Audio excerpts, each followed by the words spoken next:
നമസ്കാരം. ലോകമെമ്പാടുമുള്ള കൃഷ്ണഭക്തരുടെ ഏറ്റവും പ്രധാനപ്പെട്ട ഒരു തീർത്ഥാടന കേന്ദ്രമാണ് ഗുരുവായൂർ ക്ഷേത്രം. മലയാളികളെ സംബന്ധിച്ചിട്ട് കൃഷ്ണ എന്ന് പറഞ്ഞാൽ അടുത്ത് തന്നെ വായിൽ വരുന്ന അല്ലെങ്കിൽ നാവിൽ വരുന്ന വാക്കാണ് ഗുരുവായൂരപ്പ എന്നുള്ളത്. നമ്മളെ സംബന്ധിച്ച് കൃഷ്ണൻ എന്ന് പറഞ്ഞാൽ ഗുരുവായൂരപ്പനാണ്.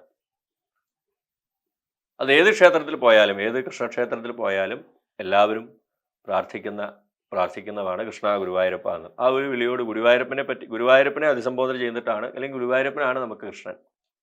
അപ്പോൾ ഗുരുവായൂർ ക്ഷേത്രത്തിനെ പറ്റിയും ഗുരുവായൂരപ്പനെ പറ്റിയും ഗുരുവായൂരപ്പൻ്റെ ഭക്തരെ പറ്റിയും ഗുരുവായൂർ ക്ഷേത്രത്തിലെ ചടങ്ങുകളെ പറ്റിയിട്ടും ഒക്കെ ഒരുപാട് കഥകളുണ്ട്, ഒരുപാട് അറിവുകളുണ്ട്. അത് എത്ര പറഞ്ഞാലും തീരാത്ത കഥകളുണ്ട്. എത്ര മനസ്സിലാക്കിയാലും നമുക്ക് വീണ്ടും വീണ്ടും അറിയേണ്ട ഒരുപാട് കാര്യങ്ങൾ ഗുരുവായൂർ ക്ഷേത്രവുമായി ബന്ധപ്പെട്ടിട്ടുണ്ട്.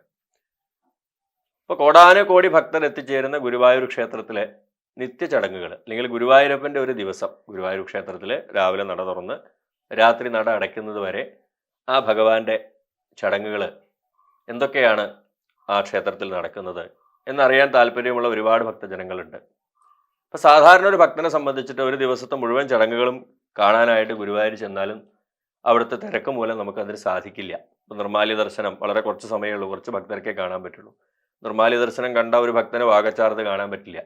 വാകച്ചാർത്ത് കണ്ട ഒരു ഭക്തന് അടുത്ത ചടങ്ങ് കാണാൻ പറ്റില്ല. കാരണം അത്രയും വലിയ തിരക്കാണ് അവിടെ.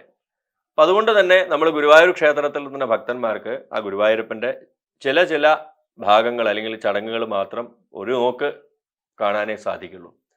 പക്ഷേ ഒരുപാട് ആൾക്കാർക്ക് ആഗ്രഹം ഉണ്ടായിരിക്കും ഗുരുവായൂരപ്പന് രാവിലെ മുതൽ വൈകുന്നേരം വരെ എന്തൊക്കെയാണ് ഗുരുവായൂരപ്പൻ്റെ നിത്യചടങ്ങുകൾ അറിയാൻ ആഗ്രഹം ഉണ്ടായിരിക്കും. അപ്പോൾ അങ്ങനെയുള്ള ലോകമെമ്പാടുമുള്ള കോടാനുകോടി ഭക്തർക്കായിട്ട് ഗുരുവായൂരപ്പൻ്റെ ഒരു ദിവസം ഗുരുവായൂർ ക്ഷേത്രത്തിൽ നട തുറന്ന് നട അടയ്ക്കുന്നത് വരെയുള്ള ചടങ്ങുകൾ ഒന്ന് കാണിക്കാൻ ശ്രമിക്കുകയാണ്. നമുക്കറിയാം, ഗുരുവായൂർ ക്ഷേത്രത്തിൽ വീഡിയോ എടുക്കാൻ അനുവാദമില്ല. ഗുരുവായൂർ ക്ഷേത്രത്തിലല്ല, കേരളത്തിലെ ഒരു ക്ഷേത്രത്തിലും ശ്രീകോവിലിൻ്റെ ഉള്ളിൽ പോയിട്ട് നമുക്ക് വീഡിയോ എടുക്കാൻ അനുവാദമില്ല. അപ്പോൾ അതുകൊണ്ട് തന്നെ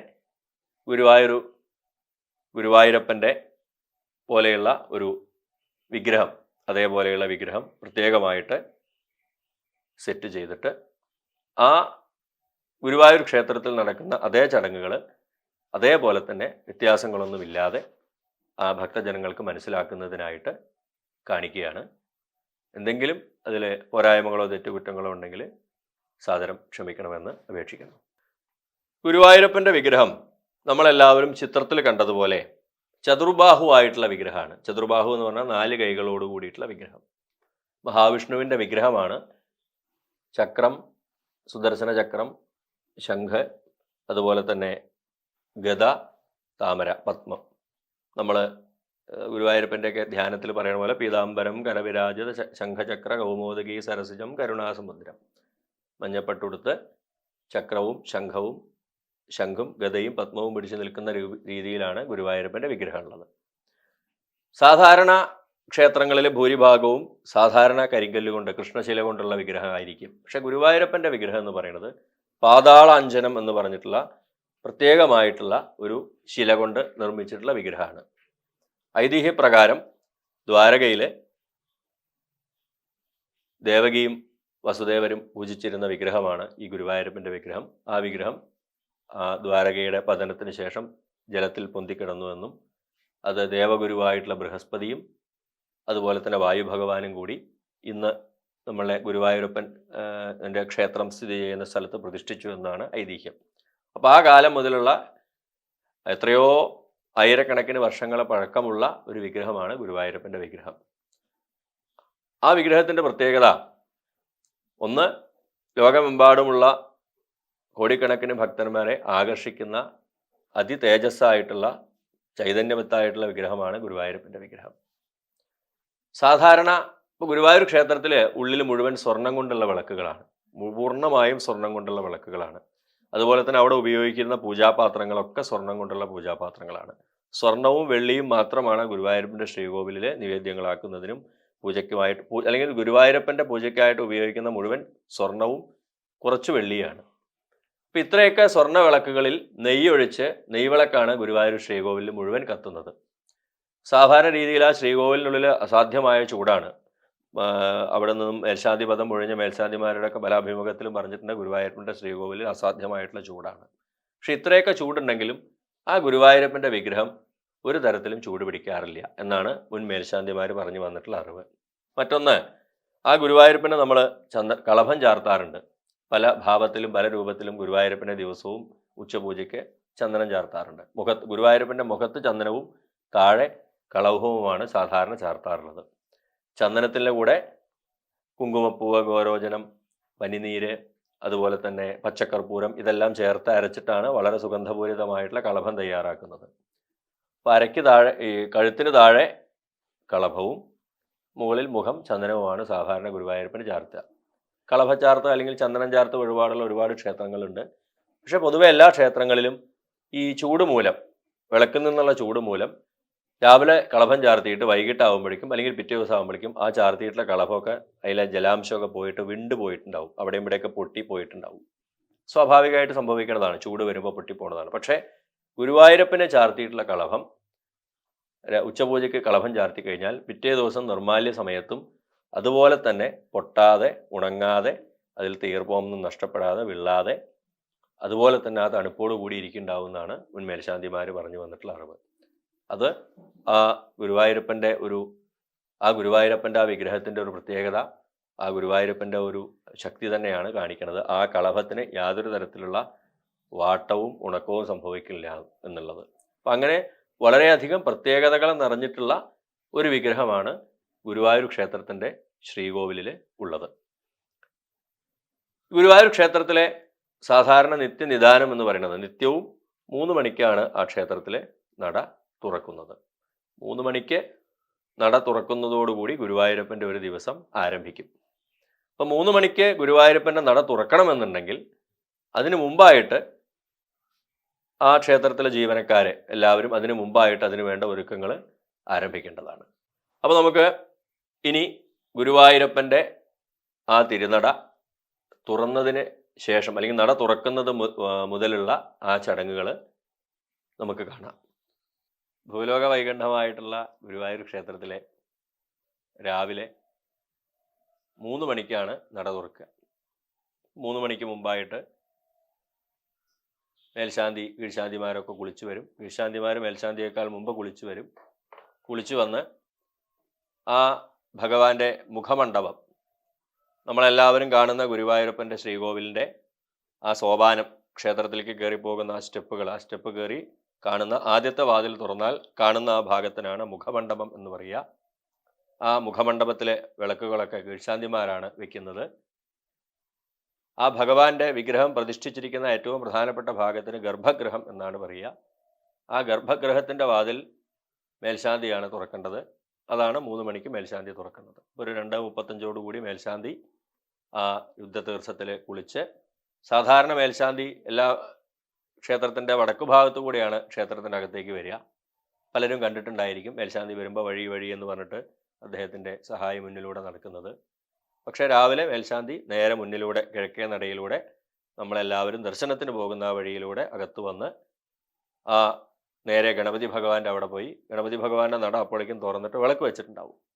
ആ ഗണപതി ഭഗവാനെ തൊഴുത് പ്രദക്ഷിണം വെച്ച് ആ തിടപ്പള്ളി ക്ഷേത്രത്തിൽ ഭഗവാന് നിവേദ്യങ്ങളൊക്കെ ഉണ്ടാക്കുന്ന തിടപ്പള്ളികളുടെ മുന്നിലുള്ള ചെറിയൊരു മണ്ഡപം പോലെ ഒരു സ്റ്റെപ്പ് ഉണ്ട്, ഒരു ഉയർന്ന ഭാഗമുണ്ട്. അവിടെ ഇരുന്ന് ദേഹശുദ്ധി എന്നറിയപ്പെടുന്ന കർമ്മം ചെയ്യും. ദേഹശുദ്ധി എന്ന് പറഞ്ഞാൽ ഭഗവാന്റെ പൂജിക്കുന്ന മേൽശാന്തി ആ ഭഗവാന്റെ ഭാവത്തിലേക്ക് എത്തുന്ന ഒരു താന്ത്രിക ക്രിയയാണ് ദേഹശുദ്ധി.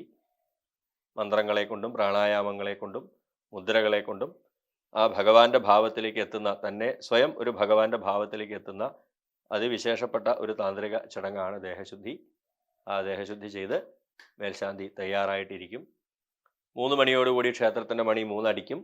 ക്ഷേത്രം കോയ്മ ആ മേൽശാന്തി നട തുറക്കാം എന്ന അറിയിപ്പ് മേൽശാന്തിക്ക് കൊടുക്കുന്നതോട് കൂടിയിട്ട് ആ മേൽശാന്തി നട തുറക്കും.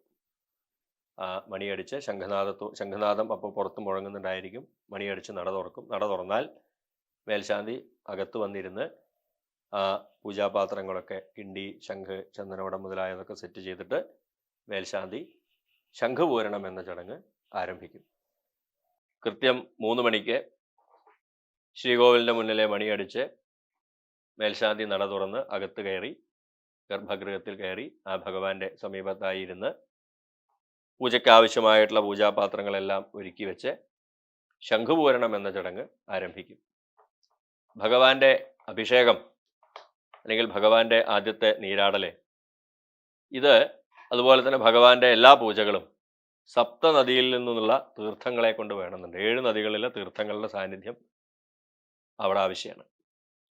ഗംഗ, യമുന, സരസ്വതി, ഗോദാവരി, നർമ്മദ, സിന്ധു, കാവേരി ഇങ്ങനെയുള്ള 7 നദികളിലെ തീർത്ഥത്തിൻ്റെ ചൈതന്യത്തിനെ ഈ ശംഖിലത്തെ ജലത്തിലേക്ക് ആവാഹിക്കുക. അതുപോലെ തന്നെ ജലത്തിൻ്റെ ദേവനായിട്ടുള്ള വരുണദേവനെ ശംഖിലേക്ക് ആവാഹിക്കുക. അതുപോലെ തന്നെ സാക്ഷാൽ ഗുരുവായൂരപ്പൻ്റെ സാന്നിധ്യത്തിന് തന്നെ ശംഖിലേക്ക് ആവാഹിക്കുക. അങ്ങനെ 7 നദികളുടെയും വരുണദേവൻ്റെയും ഗുരുവായൂരപ്പൻ്റെയും ചൈതന്യം ഉൾക്കൊള്ളുന്ന തീർത്ഥം ഉണ്ടാക്കി ആ തീർത്ഥം കിണ്ടിയിൽ നിറച്ച് ആ തീർത്ഥജലം കൊണ്ടാണ് ഭഗവാന്റെ അഭിഷേകം നടത്തുന്നത്. ആ ചടങ്ങിന് ശംഖുപൂരണം എന്നാണ് പറയുക. ഈ മേൽശാന്തി ശംഖുപൂരണം ചെയ്യുന്ന ഈ സമയത്താണ് ഭക്തന്മാർക്ക് ഭഗവാന്റെ നിർമാല്യ ദർശനം നടത്താൻ കഴിയുന്നത്. തലേ ദിവസം ഭഗവാന് ചാർത്തിയിട്ടുള്ള എല്ലാവിധത്തിലുള്ള അലങ്കാരങ്ങളോടും കൂടി ഭഗവാനെ കാണുന്നതിനാണ് നിർമാല്യ ദർശനം എന്ന് പറയുന്നത്. തലേ ദിവസത്തെ കളഭച്ചാർത്ത്, തലേ ദിവസം ചാർത്തിയിട്ടുള്ള മാല, തലേ ദിവസത്തെ പുഷ്പങ്ങൾ, അലങ്കാരങ്ങൾ, ഇതോടുകൂടി അപ്പോൾ മാലകളൊക്കെ ഒന്ന് വാടിയിട്ടുണ്ടാവും. ആ ഭഗവാനെ കാണുന്നതിന് നിർമാല്യ ദർശനം എന്ന് പറയും.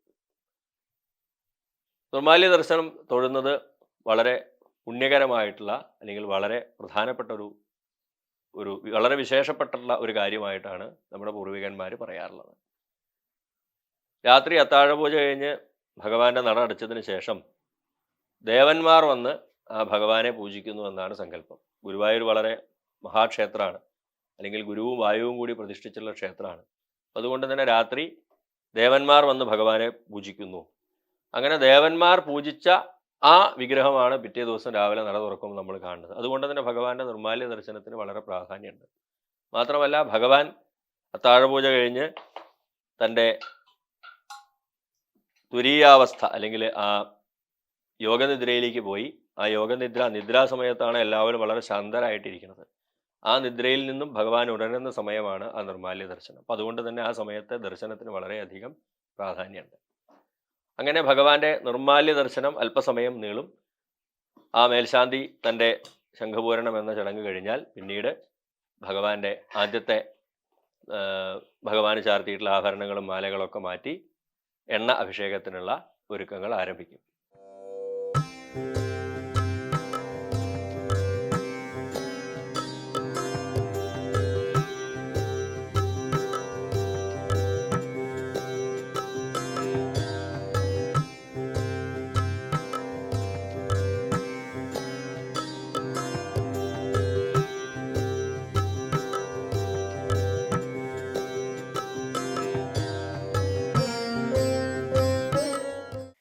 ഭഗവാന്റെ നിർമാല്യ ദർശനത്തിന് ശേഷം ഭഗവാനെ ചാർത്തിയിട്ടുള്ള മാല, ആഭരണങ്ങൾ, തലേ ദിവസം ചാർത്തിയിട്ടുള്ള കളഭം, മുഖത്തെ ചന്ദനം, ഇതൊക്കെ മേൽശാന്തി പതുക്കെ മാറ്റും.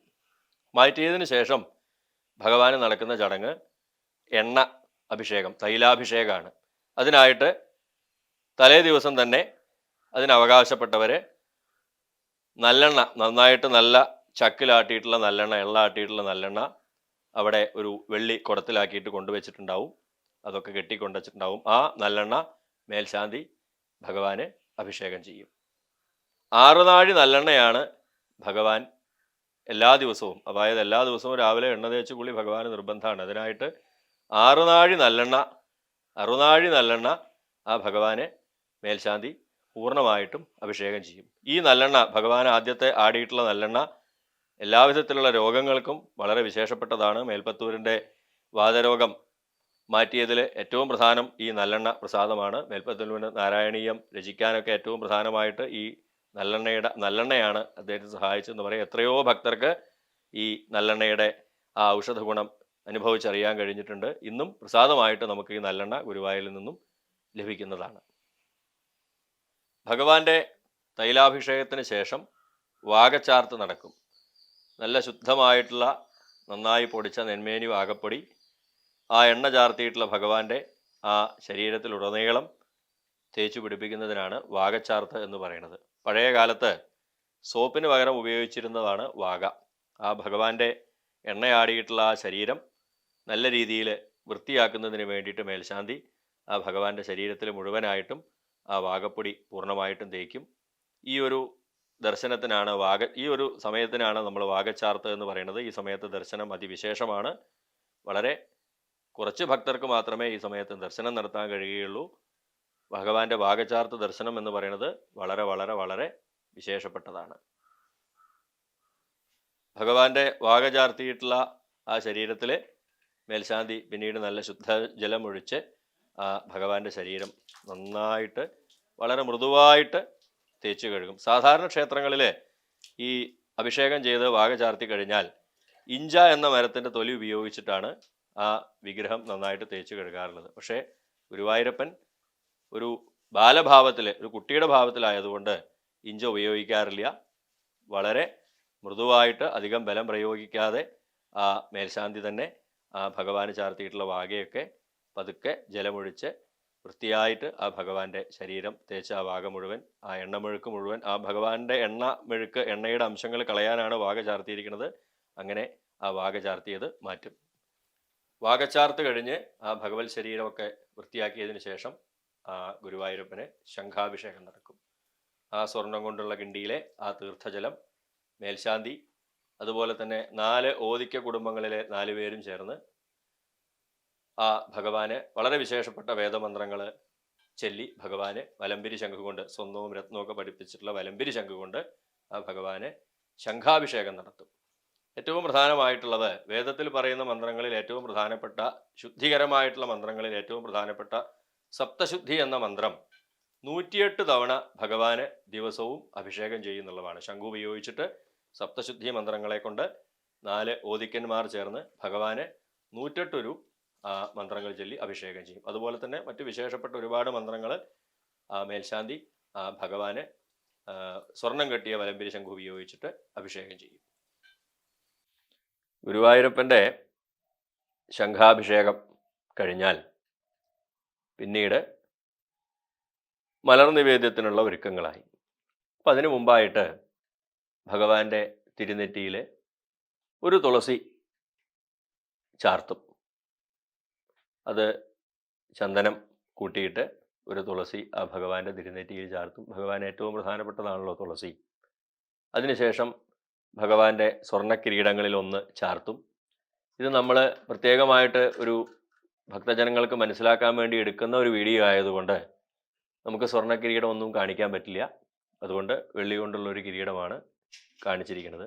ഭഗവാന്റെ കിരീടം ചാർത്തി കഴിഞ്ഞാൽ ഭഗവാന് ഏറ്റവും ഇഷ്ടപ്പെട്ടിട്ടുള്ള പട്ടുകോണകം ഗുരുവായൂരപ്പനെ ഉടുപ്പിക്കും. ആ പട്ടുകോണകത്തിൻ്റെ കൂടെ തന്നെ പട്ടുകോണകം ഉടുപ്പിച്ചു കഴിഞ്ഞ്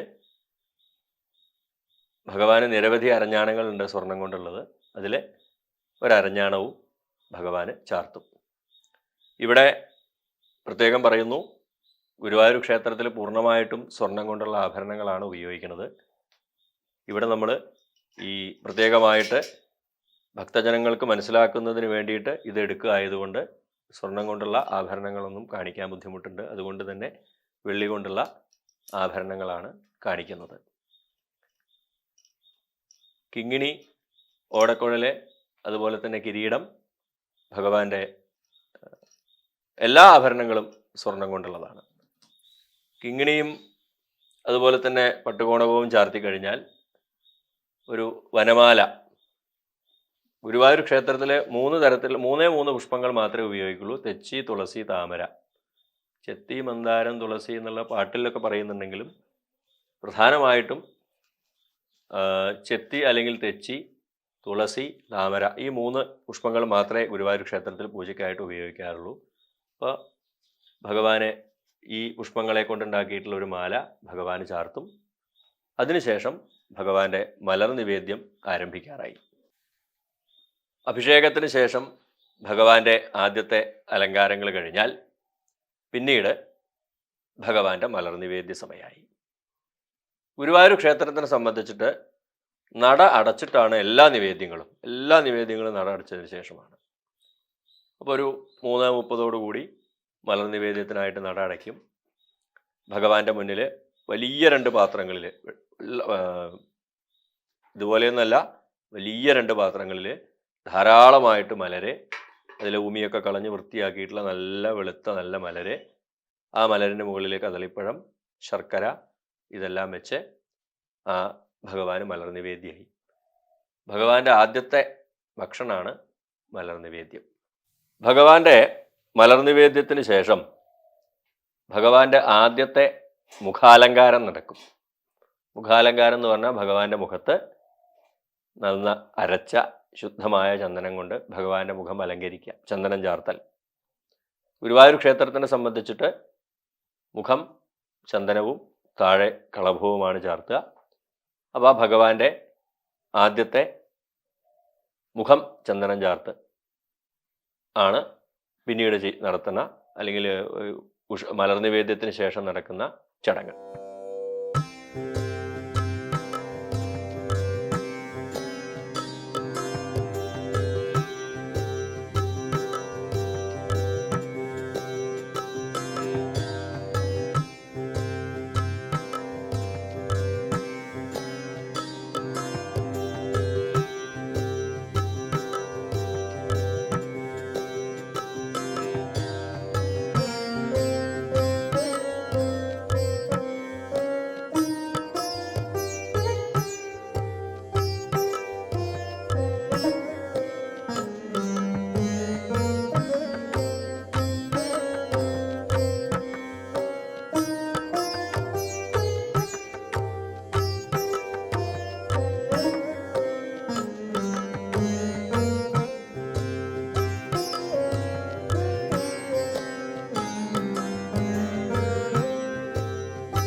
ഭഗവാൻ ഗുരുവായൂരപ്പനെ 4:30 മണിയോടുകൂടി ഭഗവാന്റെ ഉഷനിവേദ്യം ആരംഭിക്കും. ആദ്യത്തെ ഭഗവാന്റെ നിവേദ്യമാണ് ഉഷനിവേദ്യം.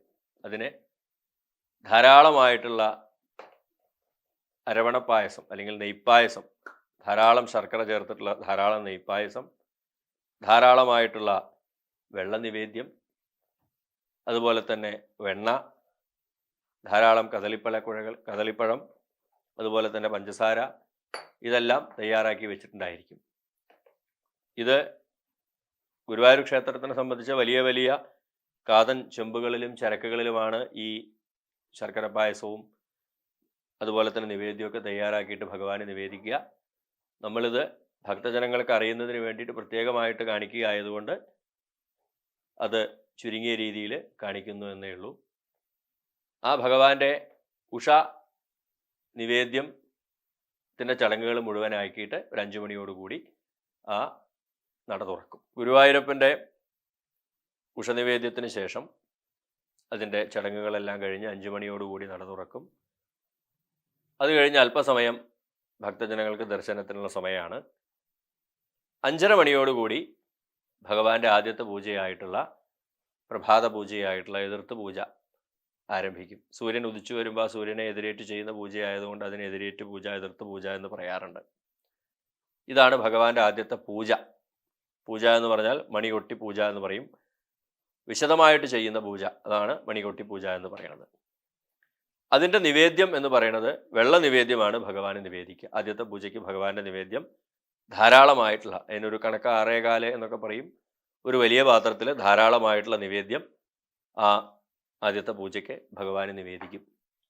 ഈ നിവേദ്യം പൂജ കഴിഞ്ഞ് നടക്കുന്ന ശീവേലിക്ക്, ആ ആനയ്ക്ക് കഴിക്കാനായിട്ട് കൊടുക്കും. ഈ പൂജയുടെ നിവേദ്യ സമയത്താണ് ഗുരുവായൂർ ക്ഷേത്രത്തിലെ ഗണപതി ഹോമം നടക്കുക. ഗുരുവായൂർ ക്ഷേത്രത്തിലെ തിടപ്പള്ളിയിൽ, പായസം വയ്ക്കുന്ന തിടപ്പള്ളിയിൽ ലളിതമായ രീതിയിൽ ഗണപതി ഭഗവാനെ അഗ്നിയിൽ ഗണപതി ഭഗവാനെ തൃപ്തിപ്പെടുത്തുന്ന ഗണപതി ഹോമം നടക്കുന്നത് ഈ പൂജയുടെ സമയത്താണ് എന്നുള്ളത് ഗുരുവായൂർ ക്ഷേത്രത്തിലെ ഒരു പ്രത്യേകതയാണ്.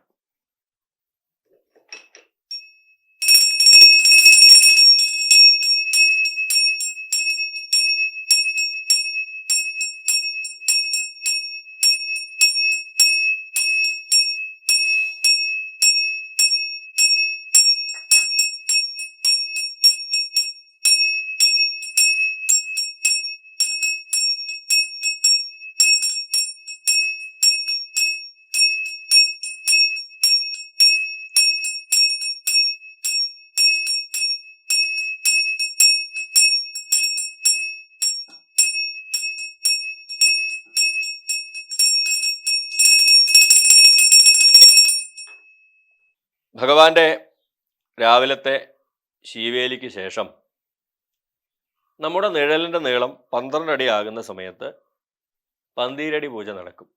പഴയ കാലത്ത് സമയം മനസ്സിലാക്കാനുള്ള പ്രധാന വഴി എന്ന് പറയുന്നത് പകൽ സമയത്ത് നിഴലിൻ്റെ നീളം നോക്കിയിട്ടും രാത്രി സമയത്ത് ആകാശത്ത് നക്ഷത്രം നോക്കിയിട്ടുമാണ് സമയം കണക്കാക്കിയിരുന്നത്. അപ്പോൾ ഒരാളുടെ നിഴൽ രാവിലെ കിഴക്കാണ് സൂര്യൻ ഉദിക്കുക, അപ്പം നമ്മൾ നിഴൽ പടിഞ്ഞാറ് ഭാഗത്തേക്കാണ്ടാവുക. അപ്പം നമ്മുടെ നിഴലിന് 12 അടി നീളമുള്ള സമയത്ത് ചെയ്യുന്ന പൂജയ്ക്കാണ് പന്തീരടി പൂജ എന്ന് പറയുന്നത്. ഭഗവാന്റെ പന്തീരടി പൂജ സമയത്ത് വളരെ വിശേഷമായിട്ടുള്ള ഗോവിന്ദാഭിഷേകം എന്നറിയപ്പെടുന്ന പാലഭിഷേകം നടക്കും.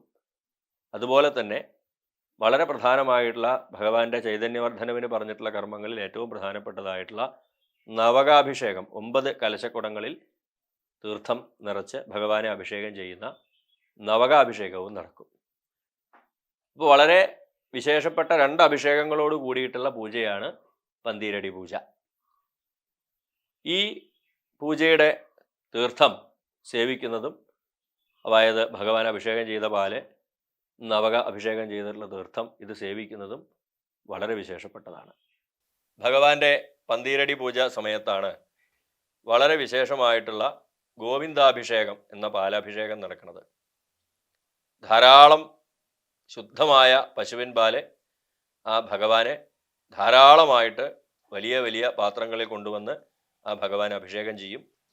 ആ ഒരു അഭിഷേകത്തിന് ഗോവിന്ദാഭിഷേകം വളരെയധികം പുണ്യപ്രദമായിട്ടുള്ള, വളരെയധികം ദർശന സായുജ്യം നൽകുന്ന ഒന്നാണ് ആ ഭഗവാന്റെ പാലഭിഷേകമായിട്ടുള്ള ഗോവിന്ദാഭിഷേകം. ഗുരുവായൂരപ്പൻ്റെ പന്തീരടി പൂജ സമയത്ത് പാലഭിഷേകത്തിന് ശേഷം എല്ലാ ദിവസവും നടക്കുന്ന ഒരു വിശേഷപ്പെട്ട അഭിഷേകമാണ് നവകാഭിഷേകം. നവകം എന്ന് പറഞ്ഞാൽ 9 കലശങ്ങൾ, നവകലശം. മധ്യത്തിൽ ബ്രഹ്മകലശം, ചുറ്റുപാടും 8 കലശങ്ങൾ ചേർന്നതിനെയാണ് നമ്മൾ നവകം എന്ന് പറയുന്നത്. മഹാക്ഷേത്രങ്ങളിൽ എല്ലാ ദിവസവും നവകാഭിഷേകമുണ്ട്. ഗുരുവായൂരെ സംബന്ധിച്ച് അത് പന്തീരടി പൂജയ്ക്കാണ് നവകാഭിഷേകം നടക്കാറുള്ളത്. 9 കലശങ്ങളിൽ ജലം നിറച്ച് അതിന് ചുറ്റും നൂല് ചുറ്റി അത് ഗുരുവായൂരിനെ സംബന്ധിച്ച് അത് വെള്ളിക്കുടങ്ങളാണ്. അതിൽ നൂല് ചുറ്റി അതിൽ തീർത്ഥം അതിൽ ജലം നിറച്ച്, അതിൽ മണിക്കൊണ്ടെന്നുള്ള ജലം നിറച്ച്, അതിൽ ദർഭപ്പുല്ല് കൊണ്ടുള്ള കൂർച്ചം എന്നറിയപ്പെടുന്ന വസ്തു, ആലിൻ്റെ ഇലയും മാവിൻ്റെ ഇലയും കൂട്ടിക്കെട്ടിയത്, ആലിൻ്റെ ഇല കൊണ്ടുണ്ടാക്കിയുള്ള കുമ്പിള്, ഇതെല്ലാം ഇട്ട് അതിൽ പൂജിച്ച് ആ സാക്ഷാൽ ഗുരുവായൂരപ്പൻ്റെ ചൈതന്യം ഉണ്ടാക്കി മന്ത്രപൂരിതമാക്കിയിട്ടുള്ള തീർത്ഥത്തിനെയാണ് നവകം എന്ന് പറയുന്നത്. ഈ 9 കലശങ്ങളും പന്തീരടി പൂജ സമയത്ത് ഭഗവാനെ അഭിഷേകം ചെയ്യും. 9 കലശങ്ങളിലെ തീർത്ഥം ഭഗവാനെ അഭിഷേകം ചെയ്യും. ക്ഷേത്രം ഓദിക്കന്മാരാണ് പന്തീരടി പൂജ നടത്തുന്നത്.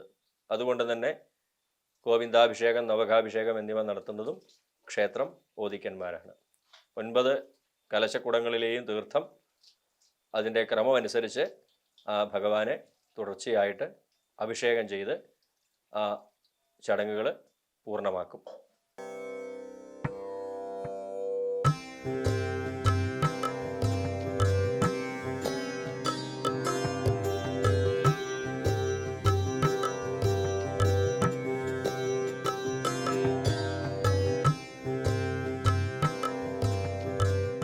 പന്തീരടി പൂജയുടെ പാലഭിഷേകം, നവകാഭിഷേകം എന്നിവയ്ക്ക് ശേഷം പന്തീരടി പൂജയുടെ നിവേദ്യം നടക്കും.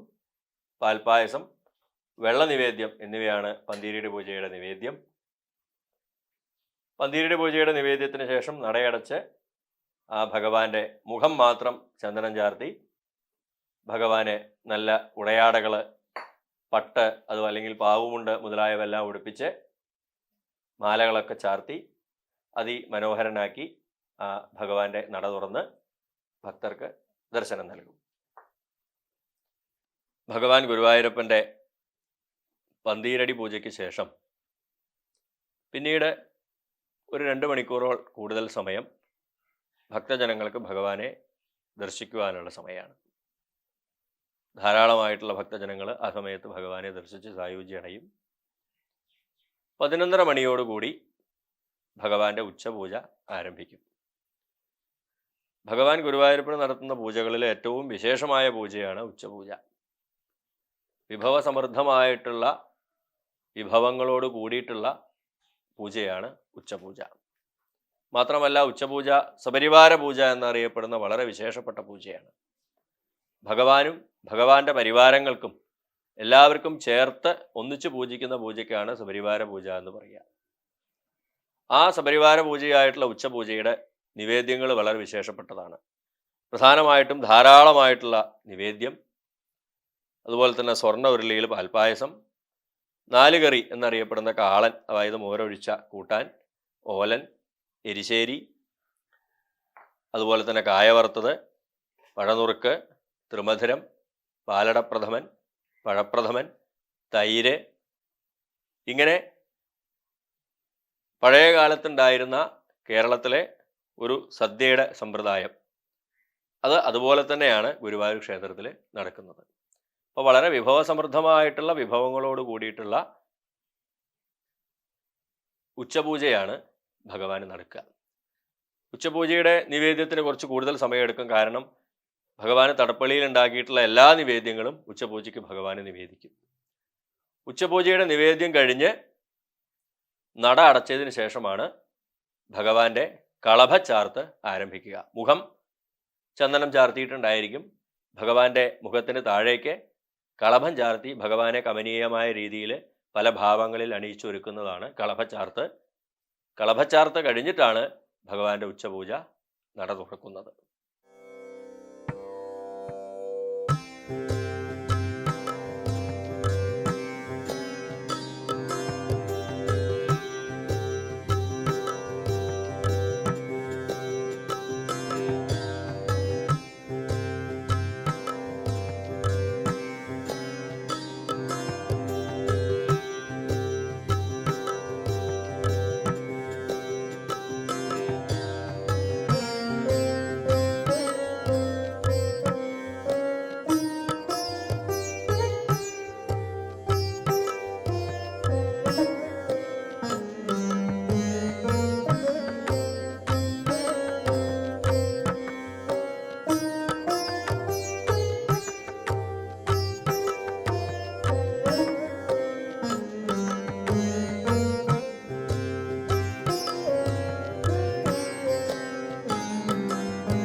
ഗുരുവായൂരപ്പൻ്റെ ഉച്ചപൂജയുടെ നിവേദ്യം കഴിഞ്ഞ് നട അടച്ച് പ്രസന്ന പൂജയുടെ ഭാഗമായിട്ടുള്ള വളരെ വിശേഷപ്പെട്ട ഒരു പൂജയാണ് പ്രസന്ന പൂജ. നട അടച്ചിട്ടാണ് ചെയ്യുക. ഭഗവാൻ പ്രസന്നനായിട്ട് ധാരാളം നിവേദ്യങ്ങളൊക്കെ കഴിച്ച് സന്തോഷവാനായിരിക്കുന്ന സമയത്ത് ആ ഭഗവാന് ചെയ്യുന്ന പൂജ പ്രസന്ന പൂജ. പ്രസന്ന പൂജയ്ക്ക് ശേഷം ധാരാളം മന്ത്രങ്ങളെ കൊണ്ട് ധാരാളം പുഷ്പാഞ്ജലിയൊക്കെ ചെയ്ത് ഭഗവാന്റെ കളഭച്ചാർത്ത് ആരംഭിക്കും.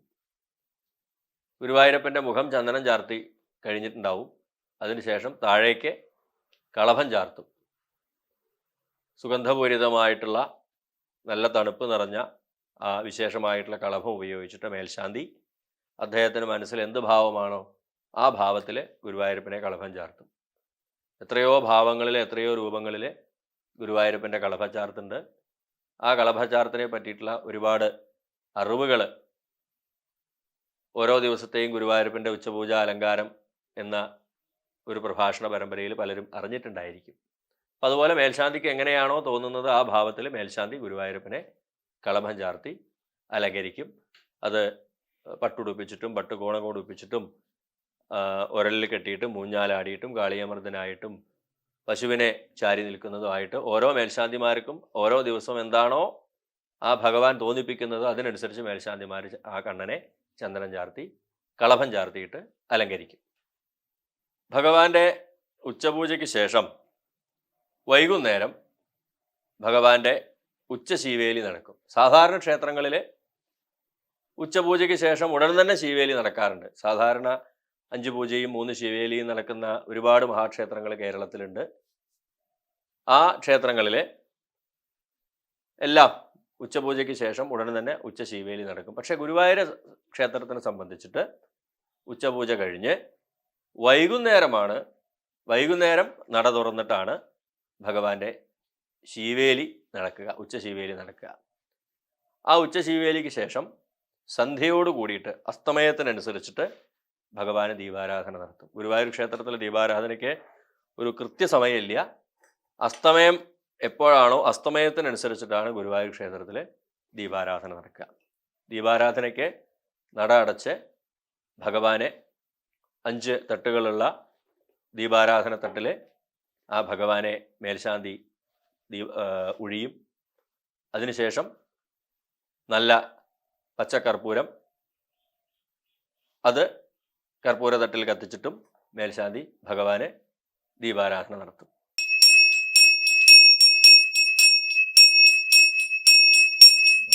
മൂന്നായില്ലേ?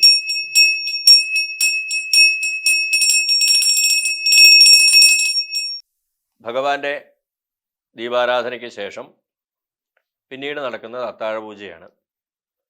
അത്താഴപൂജയ്ക്ക് വിശേഷമായിട്ടുള്ള നിവേദ്യം എന്ന് പറയുന്നത് അപ്പം, ധാരാളമായിട്ട് അപ്പം, അതുപോലെ തന്നെ വെറ്റില അടയ്ക്ക എന്നിവ അത്താഴപൂജയ്ക്ക് ഭഗവാനെ നിവേദിക്കും. നിവേദിച്ചതിന് ശേഷം ധാരാളം ഭക്തജനങ്ങൾ അപ്പം വഴിപാടാക്കിയിട്ടുണ്ടാവും.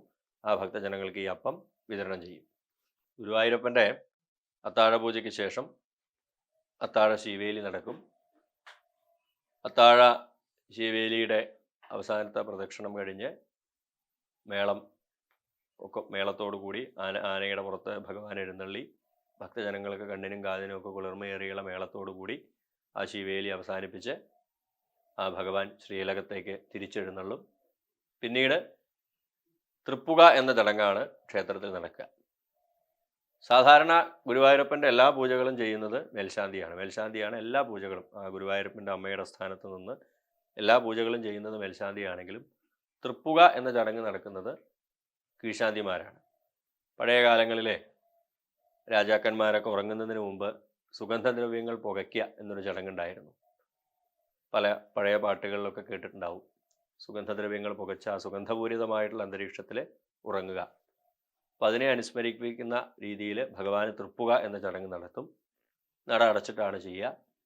അത് ശാന്തിയേറ്റ കീഴ്ശാന്തി, ഗുരുവായൂർ ക്ഷേത്രത്തിലെ പാരമ്പര്യ അവകാശികളായിട്ടുള്ള കീഴ്ശാന്തിമാരിൽ 2 പേര് 6 മാസത്തേക്ക് ശാന്തി ഏൽക്കുക എന്ന ഒരു പ്രധാനപ്പെട്ട ഒരു ചുമതല ഏൽക്കും. മേൽശാന്തി പോലെ തന്നെ വളരെ പ്രധാനപ്പെട്ട ആളാണ് ശാന്തിയേറ്റ കീഴ്ശാന്തി. അദ്ദേഹത്തിനാണ് ഭഗവാനെ തിടമ്പെഴുന്നള്ളിക്കുക, അതുപോലെ തന്നെ ആ ക്ഷേത്രത്തിലെ കീഴ്ശാന്തിമാരുടെ പ്രവർത്തനങ്ങൾ ഏകോപിപ്പിക്കുക മുതലായ ചടങ്ങുകൾ ചെയ്യേണ്ടത്. ഈ ശാന്തിയേറ്റ കീഴ്ശാന്തിമാർ 2 പേര് മാറി മാറി ഓരോ ദിവസവും തൃപ്പുക എന്ന ചടങ്ങ് നടത്തും. തൃപ്പുകയുടെ പ്രസാദമായിട്ടുള്ള നെയ്യ്, പുക എന്നിവ സ്വീകരിക്കാനായിട്ട് ധാരാളം ഭക്തജനങ്ങൾ ഉണ്ടാകാറുണ്ട്.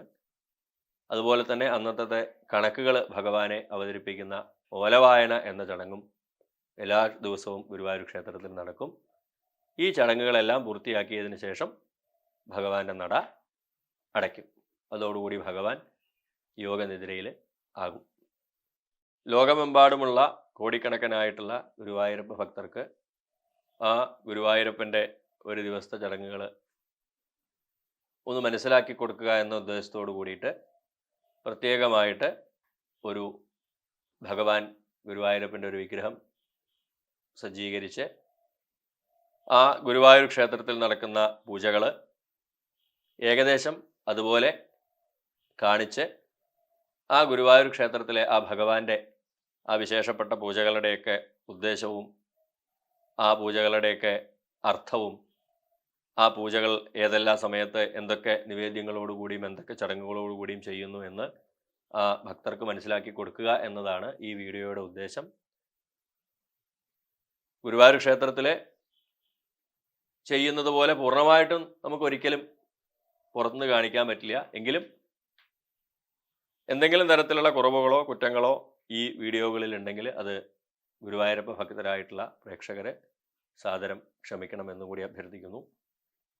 ഇതുപോലെ തന്നെ ഗുരുവായൂരിൽ നടക്കുന്ന വിശേഷപ്പെട്ട ഒരുപാട് ചടങ്ങുകൾ വേറെയും ഉദയാസ്തമന പൂജ, അതുപോലെ തന്നെ ഉദയാസ്തമന പൂജയോടനുബന്ധിച്ചിട്ടുള്ള ചടങ്ങുകൾ, ഗുരുവായൂർ ക്ഷേത്രത്തിൽ നടക്കുന്ന വേറെയും വിശേഷങ്ങളായിട്ടുള്ള ചില ചടങ്ങുകൾ, ഈ കാര്യങ്ങളൊക്കെ ഇതുപോലെ തന്നെ പറ്റാവുന്ന രീതിയിൽ മറ്റൊരു വീഡിയോയിലൂടെ ഭക്തജനങ്ങളെ അറിയിക്കുന്നതാണ്. നമസ്കാരം.